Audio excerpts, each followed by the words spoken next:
கோவை வெள்ளலூர் குப்பை கிடங்கில் பற்றிய தீயை அணைக்க 11 நாட்களில் சுமார் 77 லட்சம் ரூபாய் செலவிடப்பட்டதாக மாநகராட்சி ஒப்புதல் தீர்மான நகலில் குறிப்பிடப்பட்டுள்ளது விமர்சனங்களை ஏற்படுத்தியுள்ளது.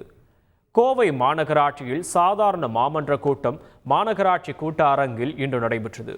கோவை மேயர் கல்பனா ஆனந்த்குமார் ராஜினாமா செய்துள்ள நிலையில் துணை மேயர் வெற்றி செல்வன் தலைமையில் கூட்டம் நடைபெற்றது.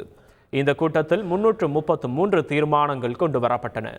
அதில் கோவை வெள்ளலூர் குப்பை கிடங்கில் கடந்த ஏப்ரல் மாதம் 6ஆம் தேதி முதல் 17ஆம் தேதி வரை கட்டுக்கடங்காமல் தீப்பற்றி பரவியதாகவும் அந்த தீயை அணைப்பதற்கான செலவு கணக்குகள் குறித்து மன்றத்தின் பார்வைக்காக ஒப்புதல் தீர்மானமாக கொண்டு வரப்பட்டது.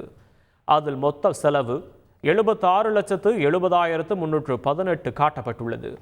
அதில் உணவு, டீ, காஃபி மற்றும் குளிர்பானங்கள், பழங்கள் வாங்கியதற்காக மட்டும் 27,51,678 ரூபாய் கணக்கு காட்டப்பட்டுள்ளது விமர்சனத்திற்கு உள்ளாகியுள்ளது. கோவை வெள்ளலூர் குப்பை கிடங்கு தீத்தடுப்பு பணிகள் தொடர்பாக கோவை மாநகராட்சி நிர்வாகம் விளக்கமளித்துள்ளது. அதில் 50 ஏக்கர் பரப்பிலான குப்பை கிடங்கில் தீப்பற்றி பரவியதாகவும் அதனை அணைக்க 1000க்கும் மேற்பட்ட ஊழியர்கள் பணியாற்றியதாகவும் தெரிவிக்கப்பட்டுள்ளது. இதற்காக 27 லட்சம் ரூபாய் செலவிடப்பட்டதாகவும் தெரிவிக்கப்பட்டுள்ளது.